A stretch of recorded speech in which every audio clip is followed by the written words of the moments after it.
রমজানে ওজিফা হিসাবে সারাদিনের জন্য কোন আমল করবেন? সারাদিনের জন্য একটা জিনিস সবচেয়ে গুরুত্বের সাথে করবেন, যে কোনো গুনাহ করবেন না, কোনো পাপ করবেন না, মুখ দিয়া না, চোখ দিয়া না, হাত দিয়া না, কোনো অন্যায় করবেন না, কোনো মানুষের অধিকার নষ্ট করবেন না, কাউ ক্ষতি করবেন না।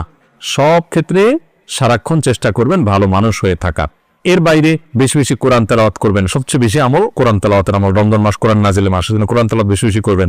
এর বাইরে সুবহানাল্লাহ, আলহামদুলিল্লাহ, লা ইলাহা ইল্লাল্লাহ, আল্লাহু আকবার, ইস্তিগফার করবেন। মনে মনে হাঁটতে হাঁটতে আল্লাহর সাথে কথা বলবেন, দোয়া করবেন। এই জিনিসগুলো বেশি বেশি করবেন। এর বাইরে রুটিন যদি চান আমার কাছে, তা আমি বলবো ভোর রাতে যখন খেতে উঠবেন, খেতে উঠলে 10টা মিনিট 20টা মিনিট হাতে রাখবেন। আগে খানা শেষ করে এরপরে একটু আল্লাহর কাছে দোয়া করবেন, অথবা আগে দোয়া করে তারপরে খানা খাবেন। একটু ভোর রাতে দোয়া কবুল হয়, এটা সারা বছর আপনি পারেন না, রমজানের সুযোগ আসে, এই সুযোগটা হেলায় হারাবেন না।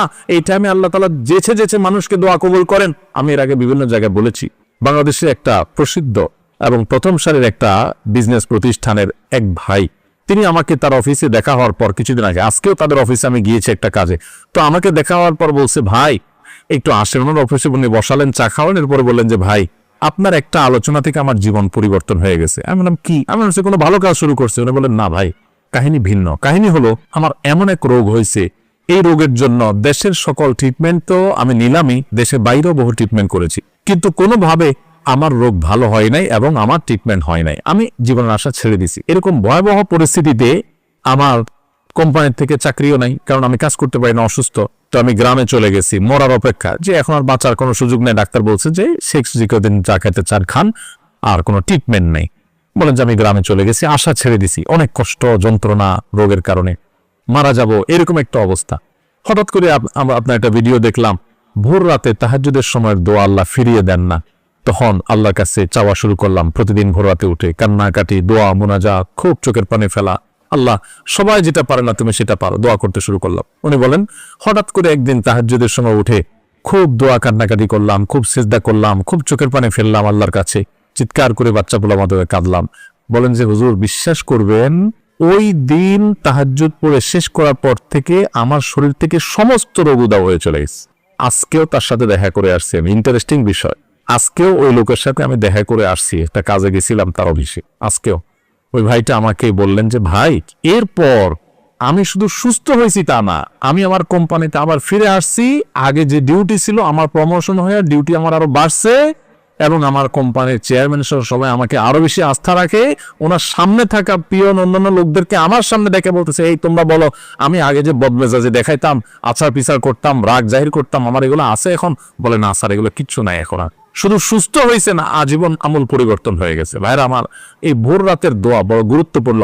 রমজানে কিন্তু সেই সুযোগটা আসে, এজন্য সাহরি করতে উঠলে একটু দোয়া করবে, ঠিক আছে তো ইনশাআল্লাহ।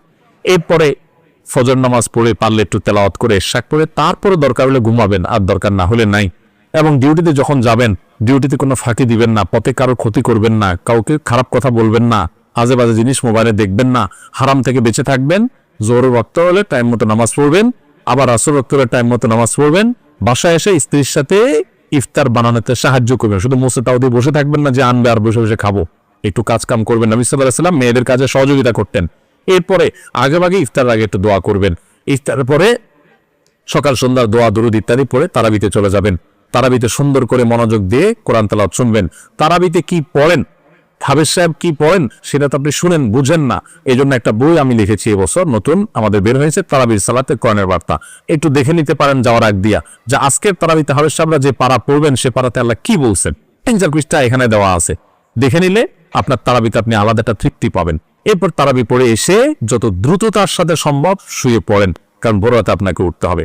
এভাবে আপনি পুরো রমজান মাস গুনাহমুক্ত থাকার চেষ্টা করেন, হারাম মুক্ত থাকার চেষ্টা করেন। অন্য আমল করতে পারেন না পারেন, এটা হবে সবচেয়ে বড় সার্থকতা ইনশাআল্লাহ। রমজানে খাদ্যদ্রব্যের মূল্যের ঊর্ধ্বগতি রোধে একটা পরামর্শ দিতে চাই, লিখলে বড় হবে, তাই সাক্ষাতে 5 মিনিট কথা বলতে চাই, যে কোনো জায়গায় আপনার সুবিধা মতো। ভাই, দ্রব্যমূল্য নিয়ন্ত্রণ করার জন্য আমাকে বুদ্ধি না দিয়া বাণিজ্য মন্ত্রণালয়ের লোকজনকে বুদ্ধি দেন।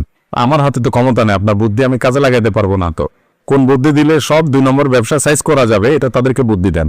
ভাইরা আমার কাছে অবাক লাগে যখন দেখি টেলিভিশনে অথবা কোনো ভিডিওতে, কোনো পত্রিকাতে নিউজ হয়, এই সুন্দর লম্বা দাড়ি, মাথায় একটা সুন্দর টুপিও আছে, আবার দাড়িগুলোতে মাশাআল্লাহ মেহেদি কালারও করা আছে, কিন্তু উনি ধরা খাইছেন কিসে? ব্যবসায় ভেজাল করছেন। আছে না নাই? আহা, এই দাঁড়ির নাম ইসলাম? ইসলাম আপনি ভুল শিখছেন। আপনার ইসলাম আপনার দোকানদারিতে জাহির হবে। আরব দেশগুলোতে, আফ্রিকার দেশগুলোতে রমজান আসলে বিভিন্ন আইটেমে মানুষ ছাড় দিয়ে দেয়, অফার দিয়ে দেয়, কম দামে দিয়ে দেয় যাতে মানুষ সোজা রাখতে পারে। আর আমাদের দেশে 5 ওয়াক্ত নামাজ পড়ে, লম্বা দাড়িও আছে, মাথায় টুপিও আছে, মাশাআল্লাহ, আবার ওমরা হজ করেও আসছে, আবার দাঁড়িতে মেহেদিও দিছে, মাথায় একটা টুপিও আছে, মাশাআল্লাহ, লম্বা সম্বা। উনি ধরা খাইছে কি জন্য? দেখা গেছে যে উনি সয়াবিন তেল, চিনি, খেজুর, ছোলা এগুলা সব বাড়িতে নিয়ে খাটে তলে বলিতেছ। কেন? কারণ রমজান আসলে ওই যে সবাই সরাই রাখছে, বাজারে মাল নাই, দাম বেড়ে যাবে, এবার উনি ওটা বাইর করে বিক্রি করবে। এরকম 2 নম্বর ব্যবসায়ী আছে না নাই? আছে। আমরা ইসলাম বুঝি নাই ভাই। আপনি 5 ওয়াক্ত নামাজ পড়েন, অতিরিক্ত টুপি মাথার না দিলেও চলবে, আপনি পাঞ্জাবি না পড়লেও চলবে, আপনি অতিরিক্ত তাসবিহ তাহলিল না করলেও চলবে, কিন্তু আপনি হক হালালে চলেন। মানুষের হক নষ্ট করিয়েন না। মানুষের হক নষ্ট করবেন আর এদিকে সুবহানাল্লাহ আলহামদুলিল্লাহ পড়বেন, আপনার সুবহানাল্লাহ আলহামদুলিল্লাহ দেখে শয়তানও হাসবে। আমি বলে গেলাম, শয়তানও হাসবে, কারণ আপনি যে কাজটা করতেছেন এটা ইসলাম না। আপনি যেটা করতেছেন এটা ভুল। আপনি নফল কাজ করার চাইতে আপনার জন্য বেশি গুরুত্বপূর্ণ হলো আপনি কোনো মানুষের অধিকার নষ্ট করবেন। আপনি দোকানদারি করেন, আপনি চাকরি করেন, ব্যবসা করেন, যাই করেন 2 নাম্বারই করবেন। আল্লাহকে ভয় করতে হবে। কত বড় অপরাধী হলে রমজান মাস আসছে, ইবাদতের মাস আসছে, আল্লাহর বান্দারা ইবাদত বন্দেগী করবে, আপনি মাল মজুদ করে ক্রাইসিস সৃষ্টি করে অধিক মুনাফা করার ধান্দা করতেছেন। রোজাদারদের রোজা রাখতে বাধা দিচ্ছেন, একরকম ইবাদতে প্রতিবন্ধকতা সৃষ্টি করতেছেন। আপনার চাইতে বড় জালেম আল্লাহর জমিনে কে আছে? এই অবৈধ টাকা, এই হারাম টাকা, এই গুনাহের টাকা, এই 2 নম্বরই টাকা, মানুষের রক্ত শোষণ করে যে টাকা আপনি কামাল করবেন, এই রক্ত চোষা টাকা এটা বহুত হসপিটালে বিল দিয়ে আসবেন, আর রোগের কষ্টটা ফাও। বুঝেন নাই কথা?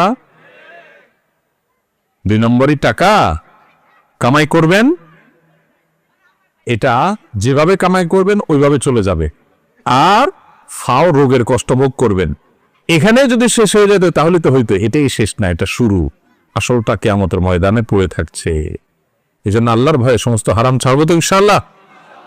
আল্লাহ আমাদের তৌফিক দান করো। রমজানের ওজিফা হিসাবে সারাদিনের কোন আমল করব, 24 ঘন্টার জন্য যদি একটি রুটিন পেতাম তাহলে উপকার হতো। রমজানের ওজিফা হিসাবে সারাদিনের জন্য কোন আমল করবেন? সারাদিনের জন্য একটা জিনিস সবচেয়ে গুরুত্বের সাথে করবেন, যে কোনো গুনাহ করবেন না, কোনো পাপ করবেন না।